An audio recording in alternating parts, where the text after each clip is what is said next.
Assalamualaikum warahmatullahi wabarakatuh. Saya Aliazra Hutagalung dengan NIM 0703191049. Saya dari kelas Matematika 1 semester 5. Di sini saya akan membawakan materi tentang pemrograman linear parametrik.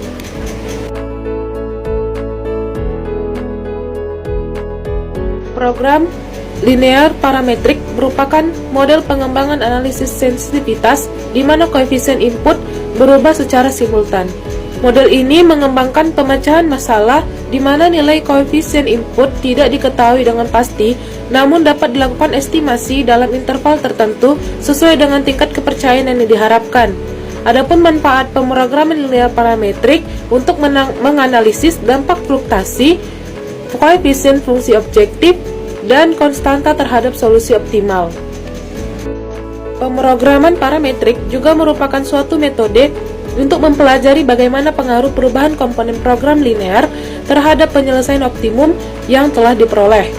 Perubahan komponen program linear yang dinyatakan sebagai perubahan suatu parameter yang terdapat dalam komponen tersebut. Kajian pemrograman parametrik ini terutama diperlukan dalam analisis pasca keoptimuman.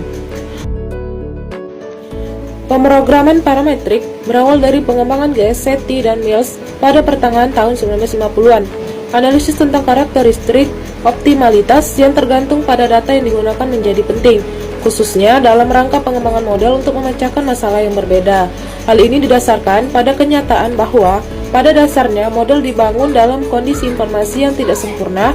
Dengan melakukan analisis sensitivitas dan studi tentang parameter, diharapkan untuk mendapatkan gambaran tentang karakteristik optimalitas yang diperoleh.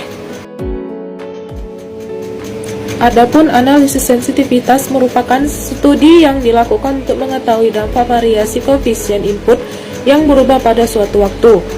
Pada analisis sensitivitas, dampak perubahan setiap koefisien input terhadap solusi optimal dapat dievaluasi sehingga diperoleh interval nilai untuk setiap koefisien input dan dampaknya terhadap solusi optimal. Programming parametrik merupakan model pengembangan analisis sensitivitas di mana koefisien input berubah menjadi secara simultan. Perubahan koefisien input tersebut dinyatakan sebagai fungsi dari suatu parameter. Baiklah, selanjutnya saya akan membahas dua pembagian dalam program linear parametrik. Yang pertama, parametrik koefisien fungsi objektif, dan yang kedua, parametrik konstanta sisi kanan. Yang pertama, parametrik koefisien fungsi objektif. Misalkan, program linear dinyatakan dalam bentuk maksimumkan Z sama dengan C tambah lambda C kali X dengan kendala AX sama dengan B, X lebih besar sama dengan 0. Adapun C menyatakan vektor biaya C, menyatakan variasi vektor, dan lambda merupakan nilai parameter yang tidak diketahui. Nilai lambda bervariasi dari negatif tak hingga hingga positif tak hingga. Model masalah berbentuk parametrik fungsi objektif dapat diselesaikan dengan metode simplex dan analisis sensitivitas. Pada awalnya, tetapkan nilai lambda sama dengan 0 dan memecahkannya dengan beberapa iterasi pada metode simplex. Pemeriksaan optimalitas dilakukan dengan menghitung nilai koefisien relatif untung menggunakan rumus vektor CJ sama dengan CJ kurang CB kali vektor PJ. Nilai CJ menyatakan koefisien fungsi objektif variabel J. Vektor PJ menyatakan kolom yang berkaitan dengan variabel J pada tabel simplex, dan CB menyatakan vektor biaya untuk basis. Ketika nilai lambda bervariasi dari nilai 0 ke nilai positif atau negatif, maka nilai koefisien relatif untung dapat dihitung menggunakan rumus vektor CJ kali lambda sama dengan CJ tambah lambda CJ kurang CB tambah lambda CB kali vektor PJ. Lalu dapat diturunkan atau disederhanakan menjadi CJ kurang CB kali vektor PJ tambah lambda kali CJ kurang CB kali vektor PJ. Lalu dapat dihasilkan vektor CJ tambah lambda vektor CJ. Adapun vektor C dan C diketahui, sedangkan vektor CJ dan CJ dapat dihitung. Solusi optimal diperoleh ketika vektor Cj kali lambda bernilai non-positif. Yang kedua, parametrik konstanta sisi kanan. Konstanta sisi kanan pada masalah program linear merupakan nilai yang menggambarkan keterbatasan sumber daya yang tersedia untuk menghasilkan output. Pada dasarnya, sebuah jenis sumber daya bebas terhadap jenis sumber daya lainnya. Namun, dalam kenyataannya, sering kekurangan pada satu sumber daya menimbulkan kekurangan pada sumber daya lainnya. Dalam hal ini, patut dipertimbangkan terjadinya perubahan konstanta sisi kanan secara simultan. Perubahan tersebut dapat dinyatakan sebagai fungsi dari satu parameter. Perubahan ini tentu dapat mengubah solusi optimal. Misalkan, program linear dinyatakan dalam bentuk maksimumkan Z sama dengan C sama dengan CX, dengan kendala AX sama dengan B tambah alpha B X lebih besar sama dengan 0. Adapun B menyatakan konstanta sisi kanan yang nilainya sudah diketahui. B menyatakan variasi vektor, dan alfa merupakan nilai parameter yang tidak diketahui dengan nilai bervariasi dari negatif tak hingga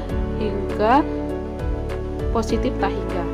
Dengan tetapkan alfa sama dengan 0 dan B menyatakan matriks basis optimal, dengan demikian solusi optimal yang diperoleh adalah XB sama dengan B-1, B, dan Xn sama dengan 0, di mana Xb dan Xn masing-masing menyatakan variabel basis dan variabel non-basis. Sebagaimana parameter alfa bervariasi, maka nilai dari variabel basis akan berubah sehingga nilai solusi baru menjadi Xb sama dengan B pangkat min 1 kali B tambah alfa B diturunkan menjadi B pangkat min 1 B tambah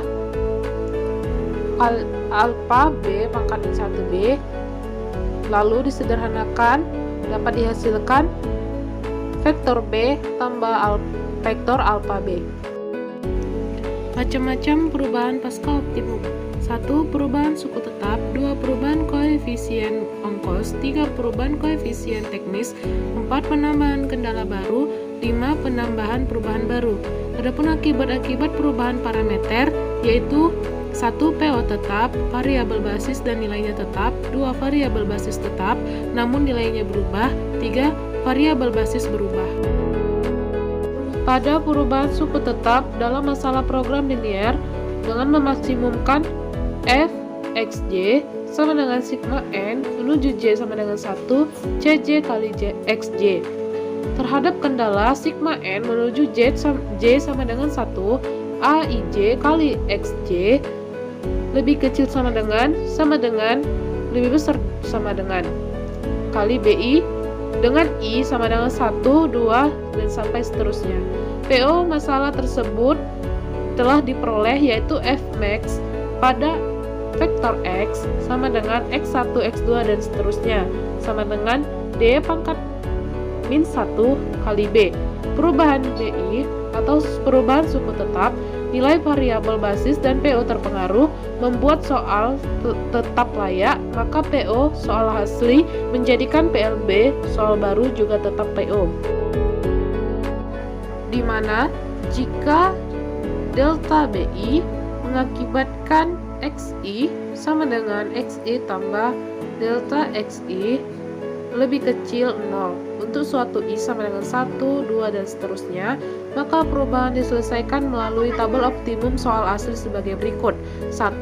BI tabel optimum diganti dengan BI sama dengan BI tambah alfa BI dengan I sama dengan 1, 2, dan seterusnya.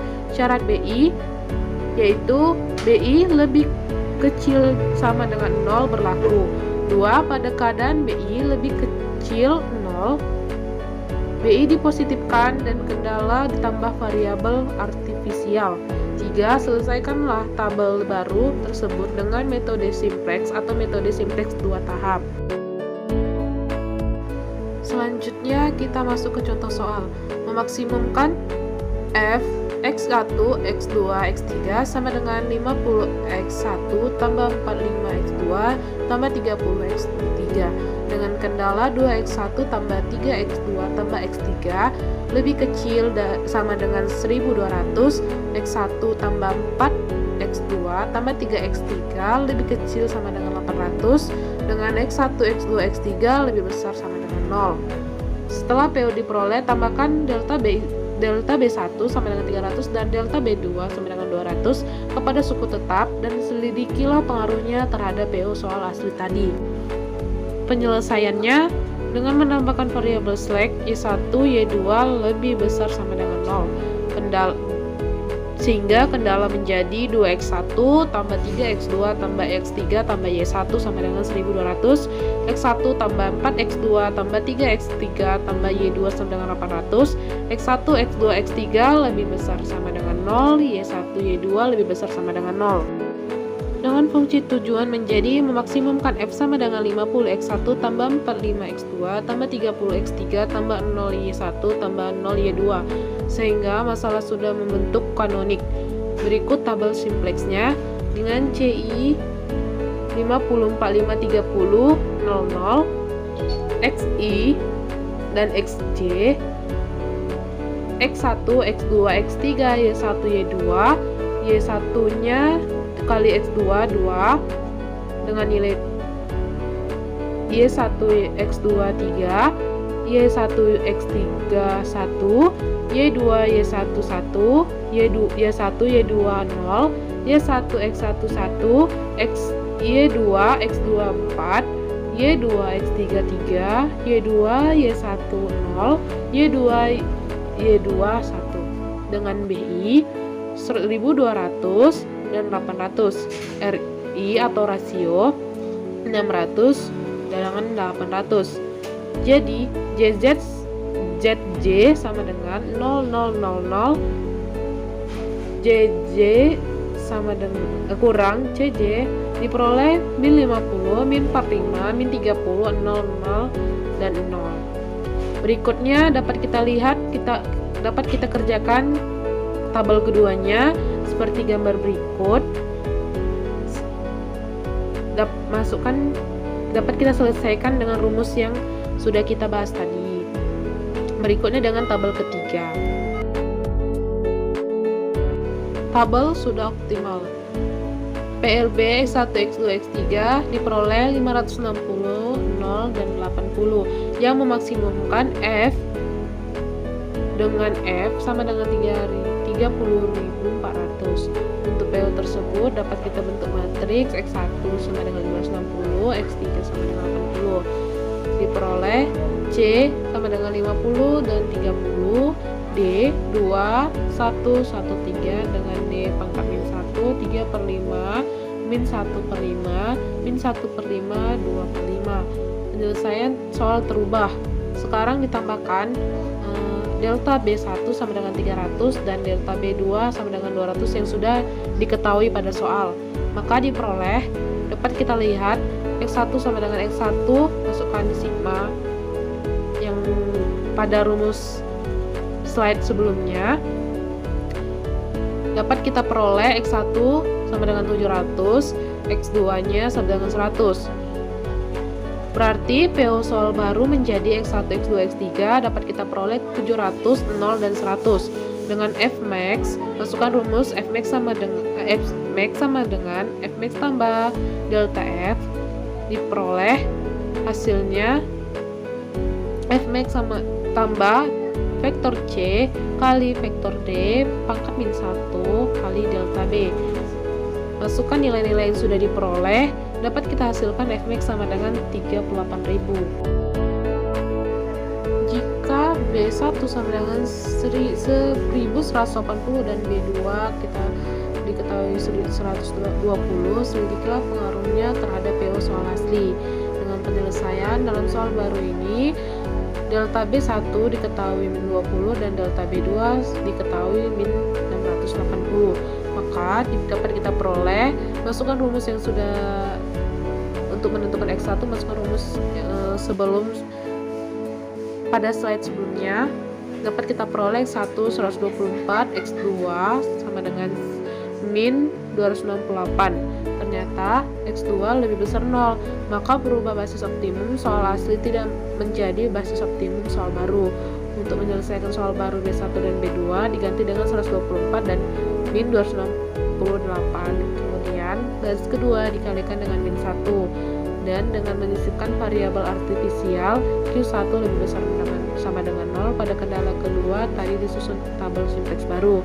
Dapat kita lihat tabel simplex tahap 1 dengan CJ-nya diketahui 0, 0, 0, 0 dan 1, X1 dan XJ-nya X1, X2, X3, Y1, Y2, Q1 dengan nilai 1, 3, 0, 3 per 5, 1 per 0, 0, 0 dengan Q1, 0, min 1, min 1, min 1 per 5, min 2 per 5, dan 1. Diketahui B1 nya 124 dan 268 dan rasionya 124 per 3.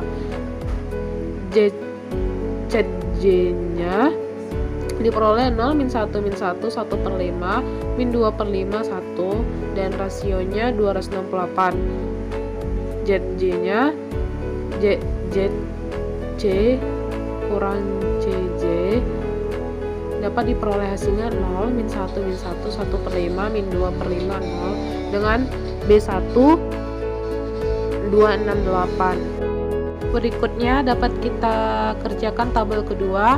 Dapat kita lihat nilai-nilai yang diperoleh pada gambar berikut. Jadi sehingga dapat kita hasilkan dari penyelesaian yang ada, tabel tidak dapat diteruskan karena soal menjadi tidak layak.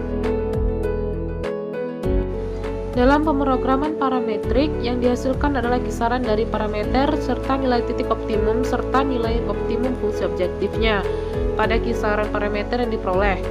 Secara umum, dapat diperhatikan bahwa perubahan koefisien fungsi objektif tersebut tidak akan mengubah daerah layak atau daerah penyelesaiannya. Dengan demikian, perubahan tersebut akan menjadikan titik optimumnya tetap pada titik ekstrim semula atau akan berpindah ke titik ekstrim yang lain ataupun terletak pada bidang datar atau garis. Dalam hal hanya terdapat dua pengubah keputusan pembatas daerah layaknya, sedangkan perubahan ruas kanan dari sistem persyaratan utamanya akan mengakibatkan terjadinya perubahan daerah layak atau daerah penyelesaiannya, yang tentu saja akan mengubah titik-titik ekstrimnya. Baiklah, saya akhiri sekian dari materi yang saya jabarkan pada video ini. Saya mohon maaf jika ada kesalahan dalam pengucapan dan penulisan, dan saya ucapkan terima kasih. Wassalamualaikum warahmatullahi wabarakatuh.